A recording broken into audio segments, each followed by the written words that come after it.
A very good evening. Welcome to another episode of the Chit Chat Show. I'm your host Solomon with my colleague Kaycey, looking so fly. Kaycey, ka oil kugambye wena onyirira olinga kyakulya. mu oil w'ebindaazi nayo gyakisasulira. How are you? We are happy to be with you here on this lovely Thursday. Muli mutya, please subscribe, follow, like and share our videos. Well, eno wiiki leero tulina topics nga 3 ze tugenda discussing about. Mainly esooka egenda kubeera about security, ebyokubiri relationships at work, then nga mwezo topics twa-interactinzeko n'abayimbi era tugenda kuba nga tuba tusuuliramu abayimbi biki bye bayogedde ku zino topics zonna. Naye to get underway with the topics is at first on chat is the security at events, security in bars, security everywhere where events happen, where outings, where everywhere people go. abayimbi we babeera. Yeah.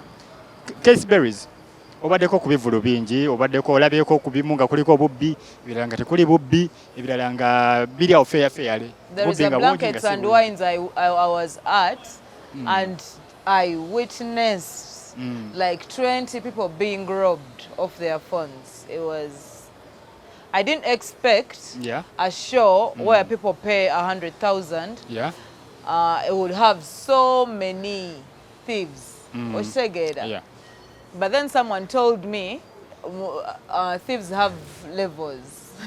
There are high class thieves, there are minimal. So then there are those who can pay their 100. Then I got to know that Blankets has those thieves that pay 100K to enter, but they know they're going to get iPhones. Yeah, all those nice things. So the 100K can't. So waliyo n'omubbi eteeka mu ssente ateeka mu mulimu gwe ssente. Wamaze zino level z'abano nga abavubuka bato abakuba ssente ku bazunguzungu abo. Abantu kennyini omulaba ng'anyirira. You look at a guy, so flashy, shoes on point, outfit on point, but he's a thief. By the way, that security thing is a very critical issue because mostly events that go down at Lugogo Cricket Oval, those events are usually mad with those guys.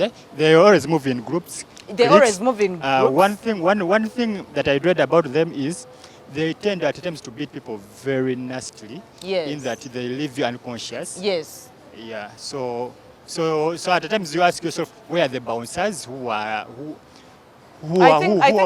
think like events like, let me say, like those big events, they concentrate on the VIPs. Yeah. Or segeda, because you would literally not even lean over a fence of a VIP section. True. But then, why do they not provide the same security for the people in the ordinary?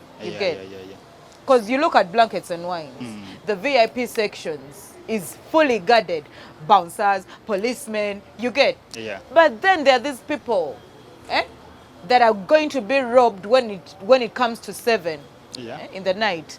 Why aren't you providing the same security? Why do you give them only security at the entrance? Provide security even in amidst the show. So basically that should go back to the organizers. They should not. However much you're having a VIP section that has paid maybe 1 million. But then these other people are also your clients.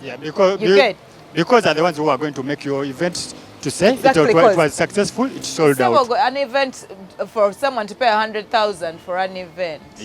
For an event, it's not something. Regardless, they need the security. So organizers, it is now back to you.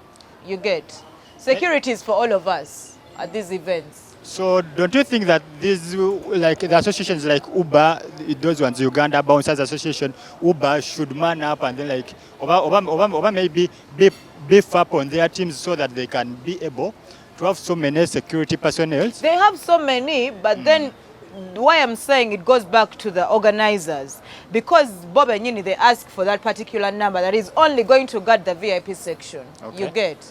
But you know, said every single sanga banabera in VIP section. They don't even have money. For Babera, no, we'll be having our money.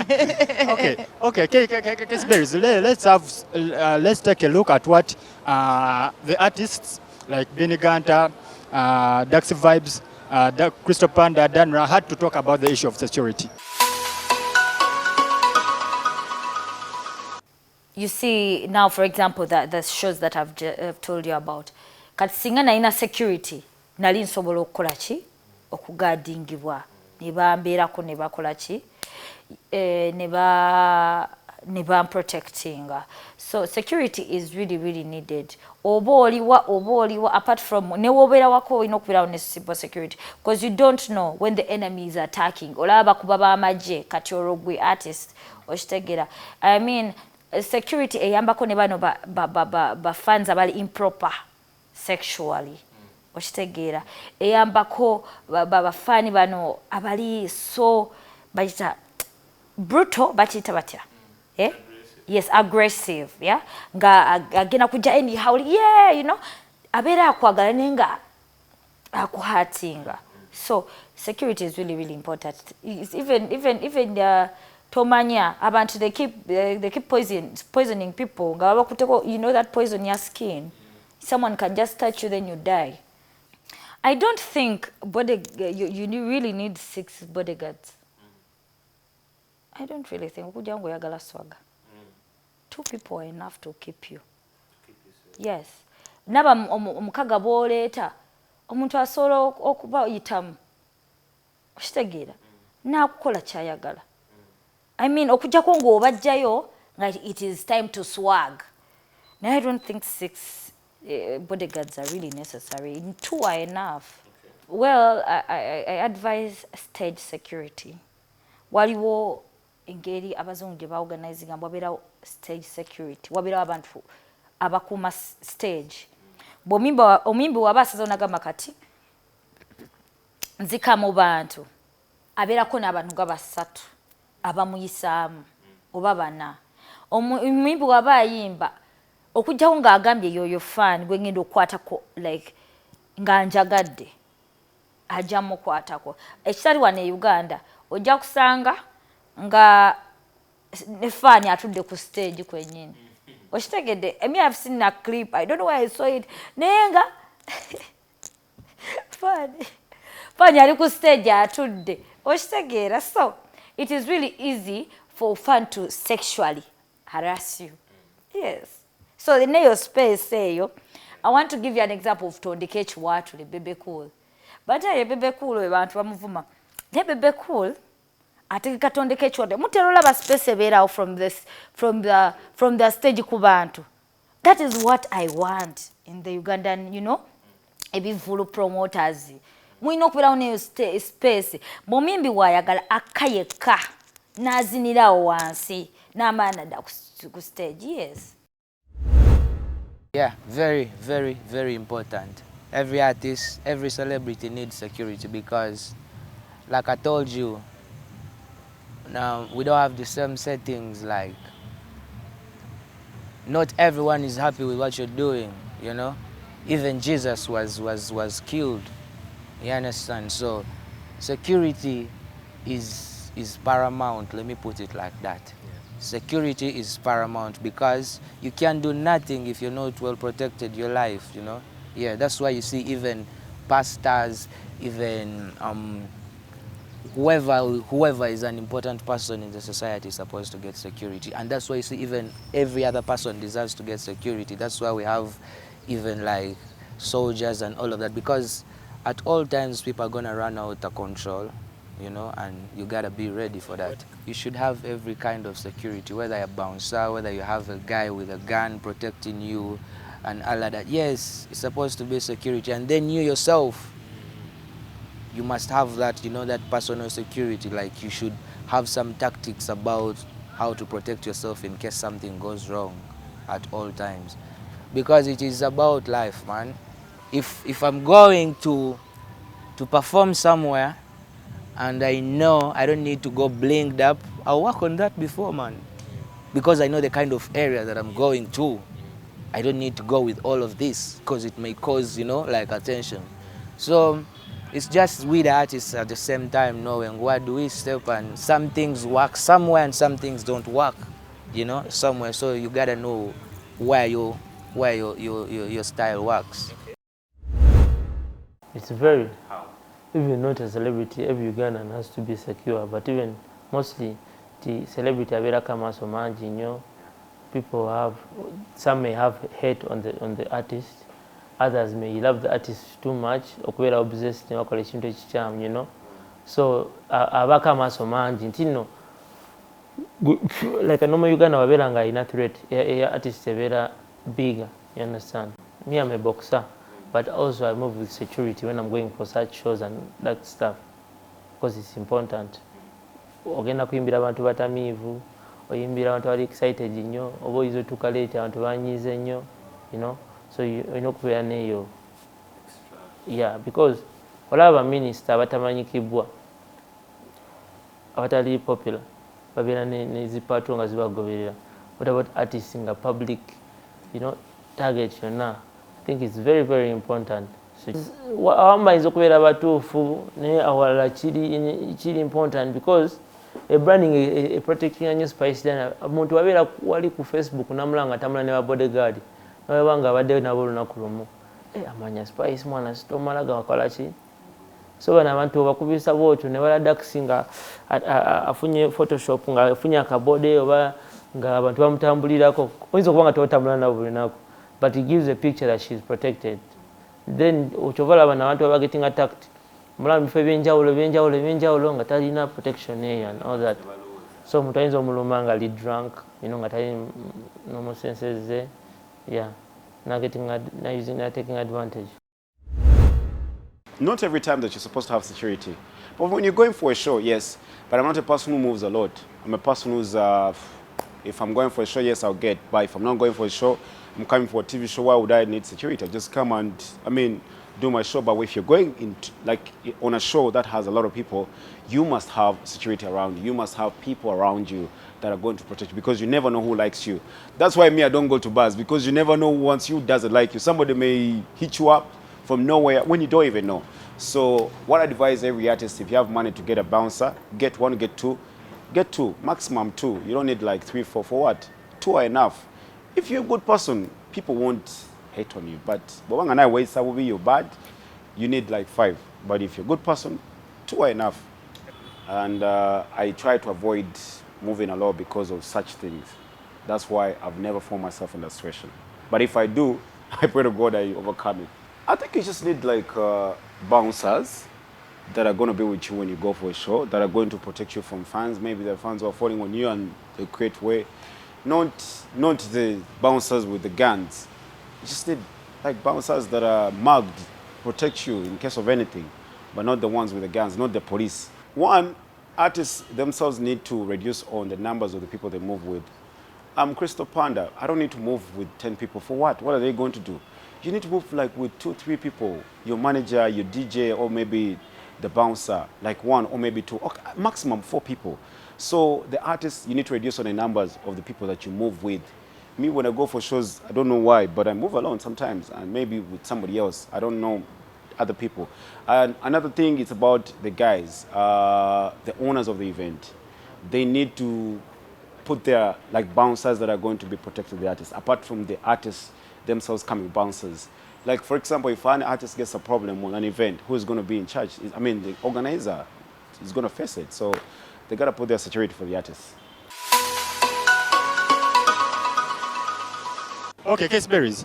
I think we have seen what the likes of Crysto Panda have shared, because Crysto Panda is actively involved. Them being artists. Yeah. So, tuwulirize endowooza yaabwe ne kye bateesa on. Yeah, maybe well, even the event organizers can borrow from their ideas, from what they have shared, and then add it onto their arsenal, or could be finger up their what?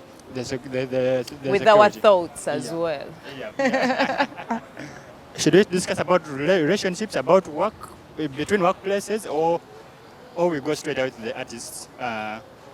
Relationships generally, relationships at work, relationships between artists Sanga artist nga yevulunga manager. Our manager wafukira damage. Our manager wafukira damage. Damager. Abazadi atenga manager. Manager nga buli kimu. In my opinion, that is a no-go. Why would you date someone you're working with?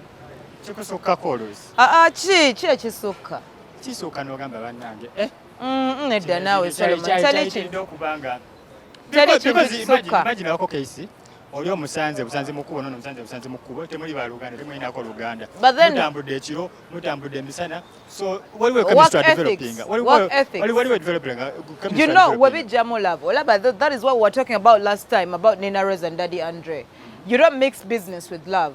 When you mix this with these two, when love is done, what next? Whoa. Oshegeda. So to avoid all those things, I think people should not be dating their workmates. Seriously. Like an artist. Why should you date your manager? Bananga, why should you date your manager? I'm a spice. Why would someone date their manager? Seriously. Olusi manager ono asobola okujja wansi like elevates you to another level that you didn't believe. Yeah. Nantera musigala o. You know it is a relationship is sweeter when mba musigade mwegombako bonna buli omu yegombako ku munne. But testing. No baddoze 1 minute late chimunyize. Oh no. Me personally. Yeah.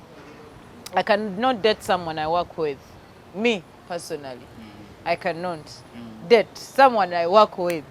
No, that is a no-go for me. And I think njagala ndowoleze n'abayimbi, you should not date people that are managing you. You should not date your sponsors. You should, Jesus. Simanyi nakumanya. The disadvantages are ginormous. They are bigger than the advantages. No.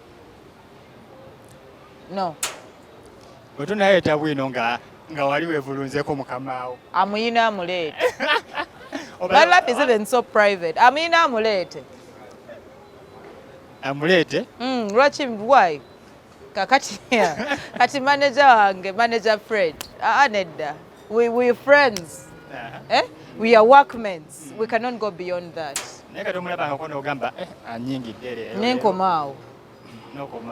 Ekisukkawo. Sukkawo. Well,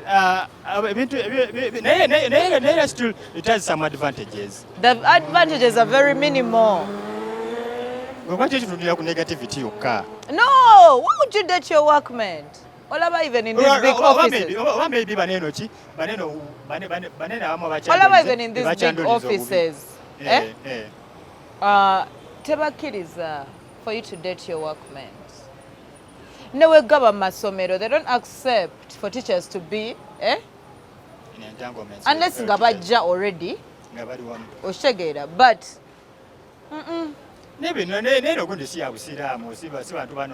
what if we have an argument?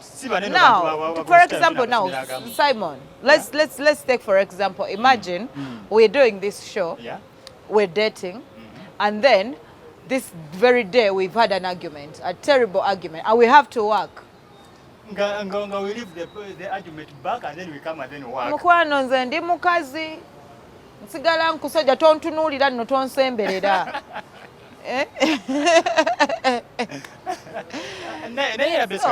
Mulimu ezimu ezi-prevailing. Okay, lwakuba the most abantu batunira nnyo zino amanyi bano Uganda baganye byononese kati byononese bineno biyinza okuba nga bitono nnyo okwebyo ezi-prevailing mu ggwanga wona mu industries zona ez'enjawulo. Tulina kikalungi kyenna kirabye tubirekere abazungu. Kale tubaddeko eyo ne ba-artist baffe abayimbi baffe era they had something to share. The ones who be dating their manager. Babadde balina kyebasharinga engeri okwedatingamu nosanga omuyimbi ali ku producer ali ku muyimbi which is not right, which is professionally not right. Kaycey katufunire ku bayimbi engeri nga basharinga ideas zaabwe about relationships at their workplaces. I don't really consider relationships at all. Why? You people will have this thing. You even bring the, the personal feelings, emotions in the business. Oshtegera. Tukese angamba, a manager kola kino. Oyangamba ngani. Oshtegera. Tukese manager ngambe, taina changamba. You understand? So there will be disrespect and all that. So I really don't encourage relationships. I want to keep it on a friendly basis. Friendly and business strictly. Relationships at work. No, man, it's about personality because, when you let your emotions control you, most of the times it don't work with business, So people have to know, like, it's not, when you go to work, it's not an opportunity for you to, to start up a relationship.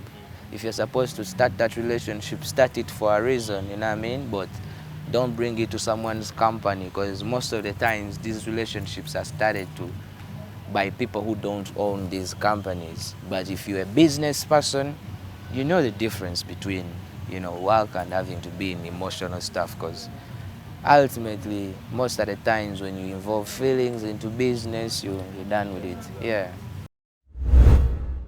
One has to die.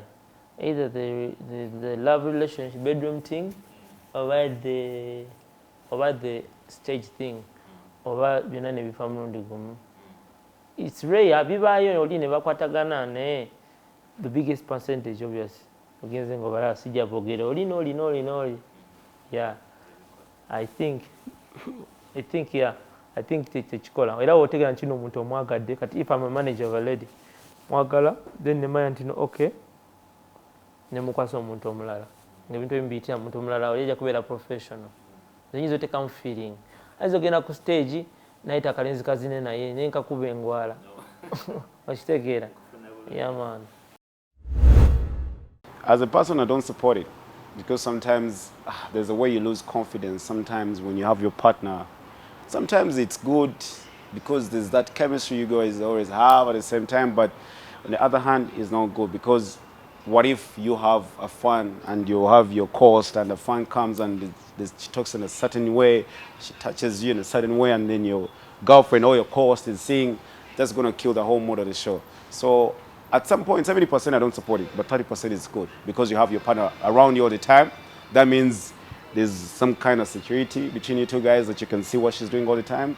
But on the other hand, for the good health and good relationship, it doesn't work out. It's not good.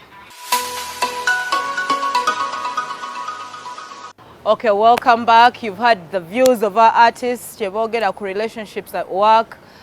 So we're going straight on to the next topic. The topic is basically, Kaycey, if you're a celebrity, which particular person or individual wouldn't you miss? Wouldn't you go without on your team? A manager. Yep. You need a stylist, a vocal trainer, a personal gym, how do they call instructor. It? Gym instructor. Yeah. Naye kwabo bonna bomenyeza basatu bali crucial. Naye ani omugwe walitambudde naye oba ogenda mu toyi n'ogenda naye oba ogenda mu kinaabiro n'ogenda naye. Mbadde nkyamalayo owokutaano. A bouncer. A bouncer. Gwe nanditambudde naye nga buli wamu is my stylist and my bouncer. Babiri tobaleka mabega. Yeah, because I never want to go wrong. You never know when your foundation is leaking. And then you never know when the security is going to be terrible. You get. So you need your bouncer and your stylist. All the time. Kuchido. Kuchido. Tebakuvaako. Well, golowooza ba celebrity baffe bakoze ki ennyo ekyamaanyi baimprovinzewa in terms of abantu batambula nabo because tulina critics z'abayimbi oba lwakuba kyava kuvedde kuguli omulembe mu early 2000s whereby Bobby Wine, Chameleon, Bebe Cool batambulanga ne Clicks nga batambula mu click ya ganga abantu gwa 15 nenga wanaona wabala batakuliko nenga wanaona kwa bala banga takuliko security nenga just abira akavuyo abo ke bakola mu Kampala wanoba yugumya Kampala nenga wanaona wala bavuka bamusayo guli ya just bali yayenga sibagamba bakanyama of lately ngati mbuno chibi batanze okufuna mu nolaba Chameleon nolaba Bebe Cool nga ina magumba we owakanyama nolaba Kyagulanya ina okay Kyagulanya edi mutwewe yaliwo kuvadda naye okay bakaja mu picture ye around the early 2020 around the early 2011 2010 I think obuvuyo then Chameleon asigadde n'obuvubuka Palaso naye asigadde n'obuvubuka bwe nga yeke kanyama. So he's a fighter. That boy can fight. Wizo yasigadde yabe kubira ababe ye womu ku womu. Naye tatera kulwana Wizo. I find okay. Wizo ate yasinga yakyasinze entalo. Naye okusinga Palaso. Palaso amenyeza n'abantu amacupa. Palaso ebikolanga oli yakajja nnyo ndowooza. Character does not change. Character does not change. Come on. Kati of lately n'abayimbi abakazi tubalabyeko nga bafuna babounce nga Spice Diana. For abayimbi abakazi, you need a security, a full group of these bouncers, so that you don't come crying to us of joy fun. Yeah. Nayate chikwewunsa that the likes of Juliana Kanyomozi, they have not gone to that extent of hiring bouncers. They don't put themselves out. The likes of Juliana, I mean, Kati the likes of Juliana, the likes of Irene, the likes of Rema. They've branded the likes of. Let me abo manya babantu abo boy batwe. I brand them more category of and Joanita Kawalia. Yeah. These people have branded themselves maturely. Oshtegera.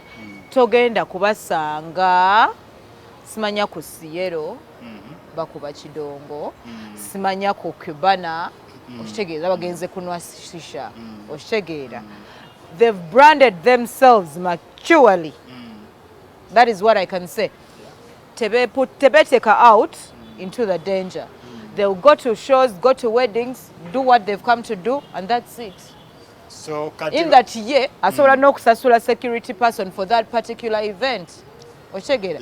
Naye muli mubana abaffe basoda temubula buli wamu. You need to have security guards all the time. Because Oshegera, you'll be driving by Mnyonyo, you're going to see this human. Oingira Kabale Mnyonyo, you see this person.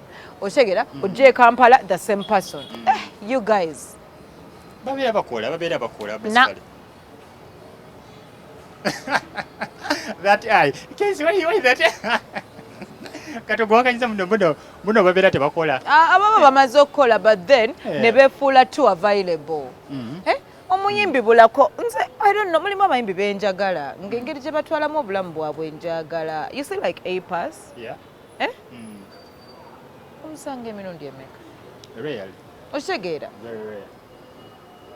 Naye simanyi bamwe mulowooza okutweraga ennyo kwe kuba ne hiiti. I don't get it. So basically so much. So basically discuss. You see why I keep on saying like you only see me when I see you. Nze mu bw'omuntu bwa wansi bwange.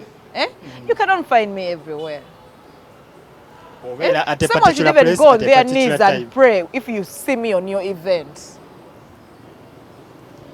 So obeera wantu nga olinawo purpose. Tobeera wantu nga tolinawo purpose. If I don't have a purpose in that particular place, you won't see me there. Ove wakawo nojja ku mulimu nova ku mulimu nodde and even if you're to find me, you find me, I have gone to eat at a nice place. Yeah. I have gone to have coffee and that's it. You get? Togenda kunsanga wa mama Namu, Chagundi, Beredene, hell no. You artists. Susa. Basically maybe ndoza yensonga lwaki olewo kankubuuzemu kantu katono oza abayimbi ki abeetaaga okutambula ne babouncer of lately because tulabanya abayimbi bane abayimbi nga Shiba Spicy Winnie Nwaji Kapakati mumanyi ensonga lwaki mbamenya ate bakatera mbe badde baddako Katalea and Kando ne Jose Chameleon, it is a high time. Yeah, it is a high time.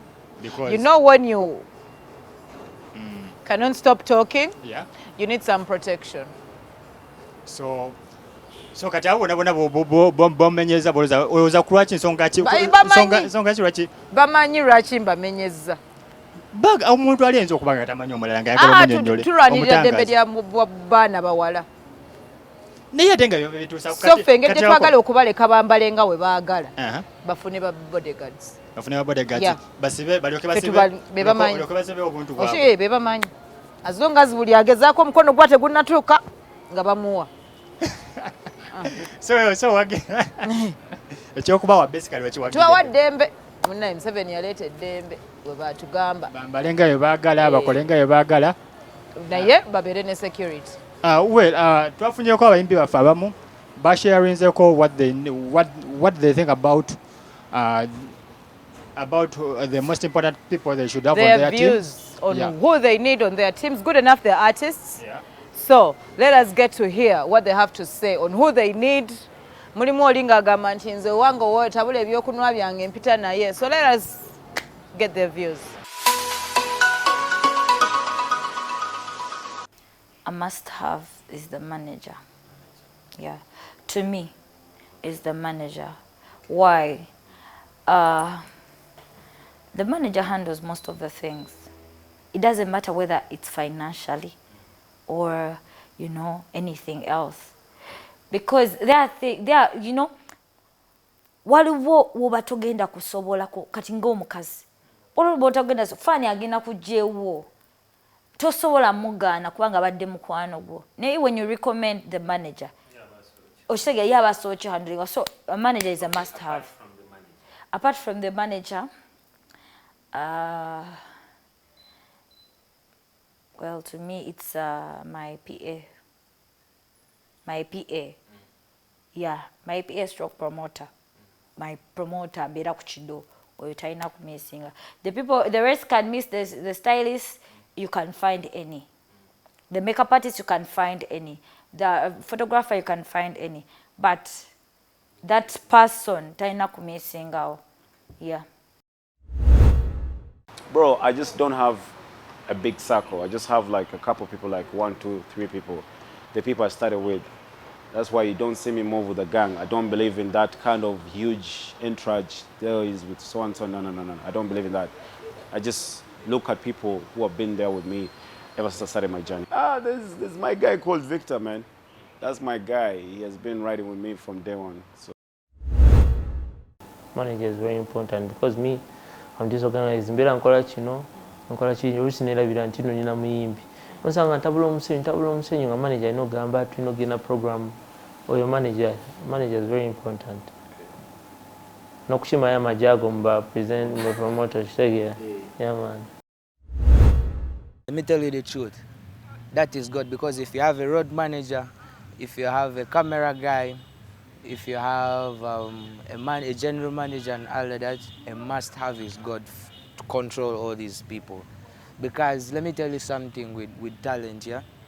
It's different, like we grow with people in the same areas, but people don't really like it when you start change. Like when you start growing and then them is not growing, they always feel like you're in the same, you know, you're supposed to be on the same run, and yet it is a different thing. So that's why you see like people change management time to time, people change things time to time because it's about that dream, and who bears that dream? Most of all is you, the artist, you, the talent, and these other people are supposed to, you know, to support you on your dream.